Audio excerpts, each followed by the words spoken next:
자, 날씨가 좀 추워졌는데 우리 모든 성도들 건강히 유의하시면서 또 오늘 하루도 하나님 말씀으로 승리하기를 바랍니다. 오늘 말씀의 제목, 기도의 제목을 나누겠습니다. 따라하십니다. 성령의 기름 부으심으로 새 힘을 얻고 세상에 빛을 비추며 살게 하소서. 아멘. 여러분의 삶에 무너져 다시 일으키기 어려운 그런 문제들이 있습니까? 내 힘과 능력으로는 도저히 감당할 수 없다고 생각하고 포기한 일들이 있습니까? 오늘 말씀을 통해서 다시 세워지고 다시 일어날 수 있기를 바랍니다. 이스라엘 백성들은 바벨론 포로에서 돌아와 성전을 다시 세우고 하나님 중심의 신앙을 회복하려고 했습니다. 참 야심차게 열정대로 시작했는데 현실은 너무 어려웠어요. 현실이 너무 어렵다 보면 우리의 열정도 우리의 신앙도 식어질 때가 있습니다. 경제적으로 어려웠고요. 대적들의 방해로 더욱 어려웠습니다. 그래서 백성들의 몸과 마음이 지치고 낙심하게 됐어요. 우리가 다시 하나님의 성전을 세울 수 있을까 하는 의구심이 들었습니다. 그래서 거의 16년 동안 손을 놓고 성전 재건이 방치된 상태였다라는 겁니다. 그럴 때 그들의 마음은 어땠을까요? 무디어졌고 영적으로는 무기력해졌겠죠. 그때 하나님께서 스가랴 선지자에게 환상을 통해 미래의 계획을 보여주십니다. 오늘 보면 5번째 환상인데요. 순금 등잔대와 두 감람나무를 보여주십니다. 또한 그것을 통해서 소망을 불러일으키시는데요. 스가랴에게 보여주신 환상은 어떤 의미였을까요? 전체적으로 보면 모든 것이 무너진 현실 속에서도 하나님은 여전히 일하고 계시다 하는 것을 말씀하시는 거예요. 그래서 하나님은 낙심한 백성들에게 성전이 다시 세워질 것을 보여주시며, 그런데 그 일은 사람의 힘으로 하는 게 아니라 성령의 능력으로 완성될 것임을 분명히 가르쳐 주십니다. 이제 본문을 따라가면서 하나님께서 어떻게 성령으로 신앙을 회복시키시고 무너진 공동체를 세우셨는지를 함께 교훈을 받고자 원합니다. 첫 번째는요, 하나님은 잠든 자를 깨워서 새로운 길을 보게 하십니다. 하나님은 먼저 우리의 잠을 깨우셔요. 영적인 잠을 깨우신다는 거죠. 자, 스가랴가 잠들어 있는 것을 보게 됩니다. 1절을 보면 내게 말하던 천사가 다시 와서 나를 깨우니 마치 자는 사람이 잠에서 깨어난 것 같더라. 그래서 스가랴가 깨어났다고 하는 것은 단순히 잠에서 눈을 떴다라는 것이 아니라 영적으로 다시 깨어난 것을 의미하는 것이지요. 하나님은 지금도 잠든 영혼을 깨우셔서 우리에게 새로운 길을 보게 하심으로 다시 힘을 얻게 하시고 소망을 얻게 하심을 좀 믿습니다. 열왕기상 19장에 보면 하나님은 위대한 일을 하고 나서 지치고 낙심한 엘리야를 노된나무 아래에서 깨우시면서 말씀하십니다. 일어나 먹으라. 그렇지 않으면 네가 갈 길을 다 가지 못할 것이다. 하나님께서 새 힘을 주심으로 새로운 길을 가게 하신다라는 거죠. 이렇게 하나님 우리가 낙심하고 주저앉았을 때 말씀을 통해서 깨우시고 다시 새 힘을 부어 주십니다. 사랑하는 성도 여러분, 혹시 우리 교회 성도들 중에 영적으로 잠들어 있는 분들은 없습니까? 영적으로 잠들어 있다면 기도할 힘이 없고 마음도 영도 무감각해졌을 것입니다. 열정도 사라졌을 거예요. 예배는 어쩔 수 없이 드리는 종교 행위가 되었을 것입니다. 오늘 본문에서 천사가 스가랴를 깨워서 말씀을 주셨듯이 오늘 우리에게 주는 말씀을 듣고 신앙의 잠에서 깨어나기를 바랍니다. 다시 기도로 깨어있고 말씀으로 깨어있을 때 하나님은 우리에게 다시 새 힘을 주시고 다시 일어설 수 있도록 도와주실 줄 믿습니다. 스가랴가 환상으로 본 건 순금 등잔대였어요. 순금 등잔대는 어디에 있는 거죠? 성전에 있는 것이죠. 성전이 무너져 있는 상태, 아직 세워지지도 못하고 방치되어 있는데 성전에 있는 순금 등잔대를 보여준 이유는 뭘까요? 하나님께서 성전을 세우시겠다는 의지를 보여주는 거죠.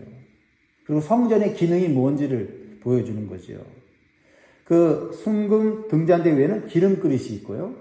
그 다음에 7 등잔이 달려 있고요. 7 등잔에 기름이 공급될 수 있는 7 관이 있었어요. 그리고 그 옆에는 기름을 공급해주는 2 감람나무가 양쪽에 있었어요. 그런 환상을 보여주고 계신데요. 순금 등잔대의 역할은 뭐죠? 성전 안에 어둠을 비추는 것이죠. 이것은 오늘날 성전, 즉 교회가 세상에 해야 될 사명도 보여주는 환상이죠. 그런데 중요한 건 뭐예요? 성전 안에서 일단 이 일곱 등잔들이 빛을 비추기 위해서는 기름이 계속 공급되어져야 한다라는 것을 교훈하고 있는 것입니다. 그렇습니다. 우리가 하나님의 백성으로서 이 세상에서 교회 안에 머물러 있지 않고 세상의 빛이 되기 위해서는 성령의 기름 부으심이 계속해서 공급되어져야 한다라는 것입니다. 우리의 힘으로는 빛을 발할 수도 유지할 수도 없습니다.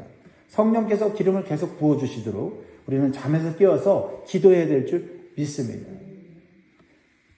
두 번째로 주시는 교훈은 하나님은 성령의 능력으로 하나님의 일을 완성하신다는 겁니다. 하나님은 우리의 힘을 기대하지도 의지하지도 않습니다. 하나님은 하나님의 능력, 즉 하나님의 영으로 하나님의 일은 성취하신다. 그렇다면 우리가 하나님의 일을 받았을 때 우리의 힘으로 하는 것이 아니라 하나님의 능력으로 하면 되는 것입니다. 그 원리를 가르쳐 주시는 겁니다. 6절을 읽겠습니다. 6절 시작.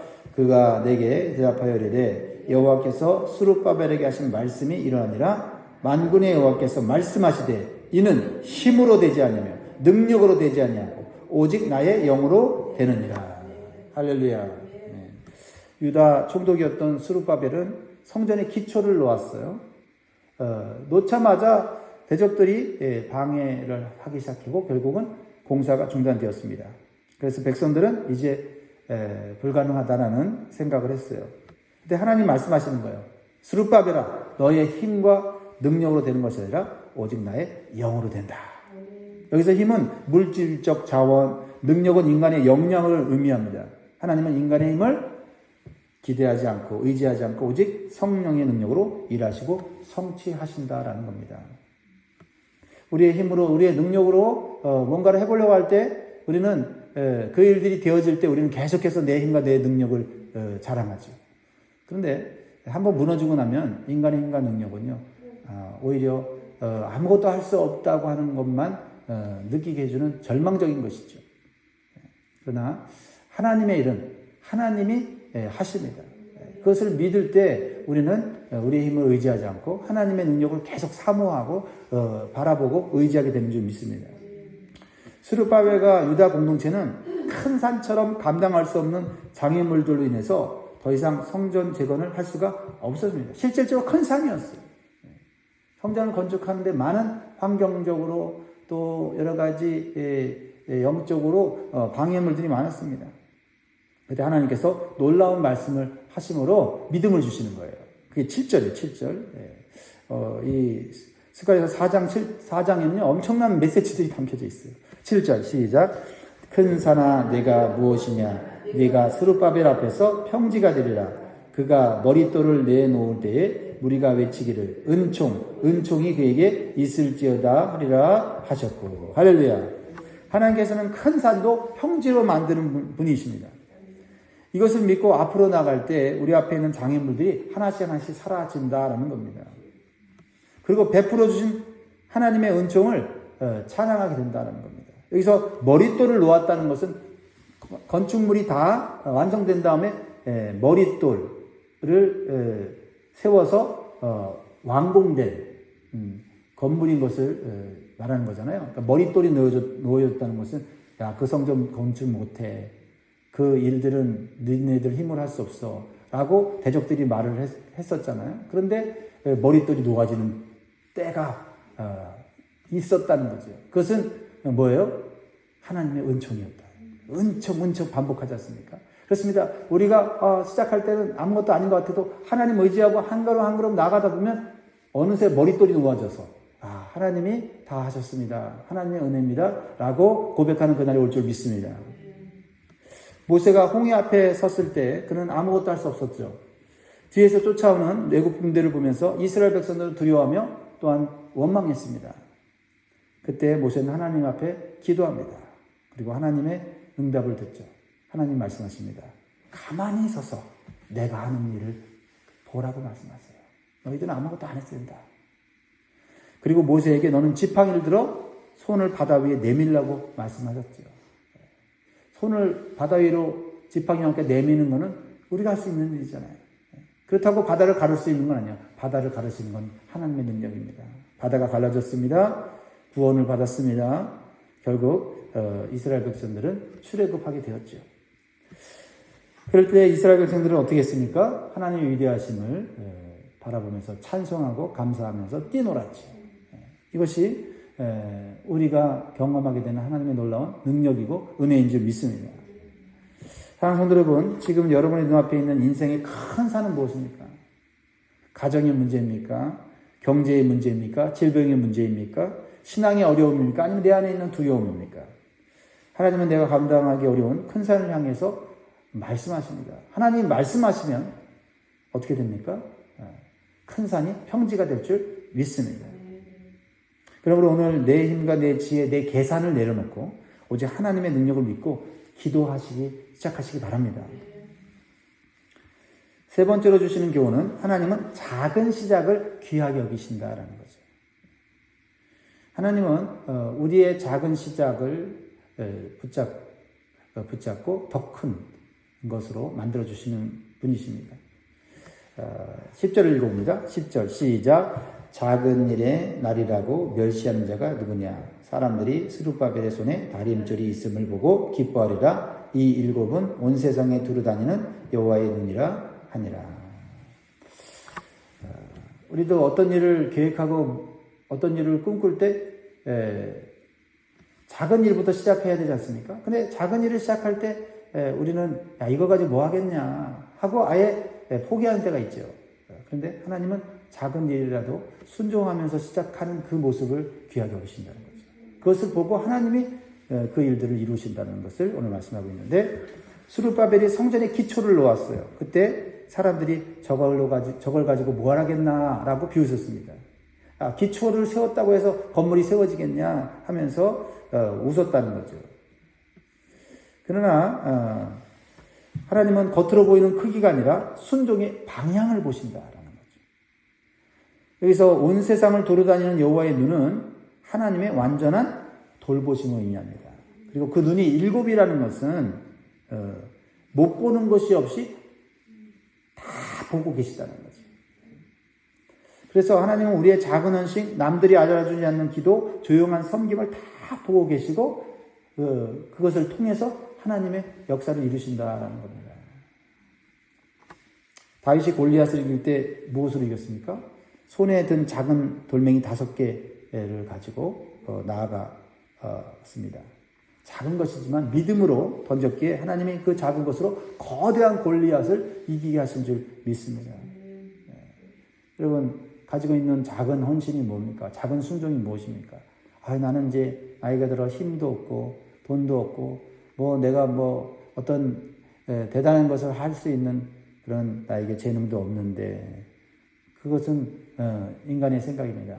오히려 우리가 작은 걸 가지고 믿음으로 시작하면 하나님은 우리의 연약함, 부족함을 통해서 크게 역사하실 줄 믿습니다.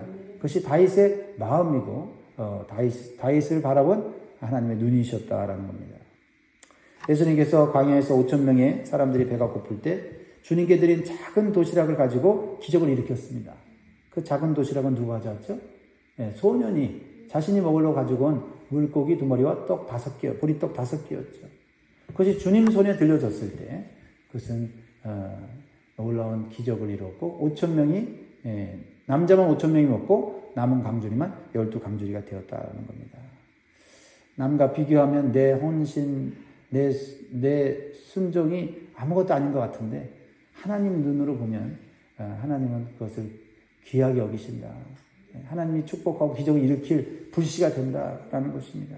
오늘 그러면 여러분이 헌신해야 될 작은 순종은 무엇인가를 한번 생각해 보세요. 그것이 하나님 손에 들려진다면 그것은 위대한 일을 하게 될 줄 믿습니다. 마지막 4번째로 우리에게 주시는 교훈은 하나님은 기름 부음 받은 자를 통해서 세상에 빛을 비추십니다. 세상에 소망을 주신다는 거죠. 12절, 13절, 14절을 읽겠습니다. 시작. 다시 그에게 물어 이르되 금 기름을 흘리는 두 금관 옆에 있는 이 감람나무 두 가지는 무슨 뜻이니까 하니 그가 내게 대답하여 이르되 네가 이것이 무엇인지 알지 못하느냐 하는지라 내가 대답하되 내 주여 알지 못하나이다 하니 14절 시작 이르되 이는 기름 부음 받은 자 둘이니 온 세상에 주 앞에 서 있는 자니라 하더라. 기름 부음을 받은 자를 통해서 하나님의 일을 하시고 온 세상에 구원의 빛을 비추신다라는 거죠. 하나님이 일을 하시지만 하나님은 누구를 통해 일하신다고요? 기름 부음을 받은 자를 통해서. 여기서 기름 부음을 받은 자 두 사람은 누굽니까? 여호수아라고 하는 대제사장과 그리고 스룹바벨이라는 유다 왕족 출신인 정치 지도자였습니다. 이 두 사람을 통해서 하나님께서 성전을 재건하고 무너진 신앙 공동체를 세우신다고 하는 거죠. 하나님께서 환상 속에 보여주셨던 순금 등잔대처럼 세상에 소망의 빛을 비추게 하기 위해서 우리에게 하나님께서 성령의 기름을 부어주십니다. 우리가 사명을 맡을 때 어떻게 사명 감당하나 걱정이 됩니다. 저도 사실 목회를 하면서 사역을 감당하면서 끊임없이 무기력함을 느껴요. 오늘 말씀을 통해서 다시 한번 힘을 얻습니다.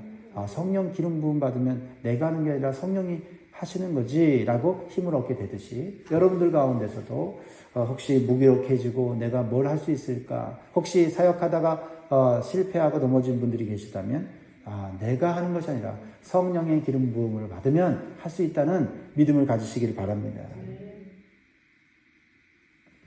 그렇습니다. 오늘 우리가 성령의 기름 부음 받아서 해야 될 게 뭐예요? 나도 일어서야 되지만 어둠 속에 있는 자들에게 소망의 빛을 비추고 하나님 앞으로 나아올 수 있게 해야 될 줄 믿습니다. 어떤 크리스찬 직장인이 회사에 조금 일찍 출근해서 회사와 직장 동료 한 사람 한 사람을 위해서 기도하기 시작했습니다. 혼자서 조용히 기도를 했는데 그 기도의 영향력이 주변 사람들에게 빛이 되었습니다. 직장 동료들 가운데 그와 함께 기도하기를 원하는 사람들이 한두 사람씩 늘어나기 시작했어요. 결국 그 회사 안에 기도하는 모임이 세워지게 되었습니다. 그 기도 모임을 통해서 많은 사람들이 힘을 얻었고 직장 생활도 성실하게 하나님 뜻대로 하는 그런 분위기가 되었습니다. 자, 이러한 모습이 성령의 기름 부으심을 받아 세상에 빛을 비추는 통로로 사는 것입니다. 사랑하는 성도 여러분, 중요한 것은 우리가 빛을 비추는 통로로 이 세상에 살기 위해서는 성령의 기름 부으심을 계속 공급받아야 한다는 겁니다. 성령의 은혜를 한 번 받았다고 해서 기도를 멈춰서는 안 됩니다. 그러면 또 영적으로 잠들게 되고 등불은 꺼지게 됩니다. 그래서 우리는 다시 성령의 은혜를 공급받기 위해서 깨어서 기도해야 될 줄 믿습니다. 혹시 지금 여러분들의 영적인 등불이 꺼지지 않았습니까? 가정 안에 영적인 등불이 꺼지지는 않았습니까? 그래서 답답하고 어둡고 힘들게 느껴지지는 않습니까? 내 힘과 능력으로 살아가려고 하기 때문에 그렇습니다. 하나님께서는 분명히 말씀하십니다. 스룹바벨에게 하신 말씀을 우리가 기억해야 됩니다. 만군의 여호와께서 말씀하시되 이는 힘으로 되지 아니하며 능력으로 되지 아니하며 오직 나의 영으로 되느니라. 말씀을 맺습니다. 사랑하는 여러분, 우리가 서 있는 자리가 아무리 무너져 보여도 하나님은 여전히 일하고 계시고 새로운 길을 우리에게 보여주십니다. 우리의 힘과 능력으로는 불가능해 보여도 성령의 능력은 모든 큰 산을 평지로 만들 수 있습니다. 낙심하지 말고 다시 깨어 일어나 기도하고 하나님의 일을 붙잡으십시오. 작은 순종이라도 믿음으로 드릴 때 하나님은 그 위에 놀라운 역사를 이루어 가십니다. 오늘 다시 성령의 기름 부으심을 받고 힘있게 살아가는 우리 영광의 성도들, 모든 성도들 되기를 주의 이름으로 축원드립니다. 기도하겠습니다.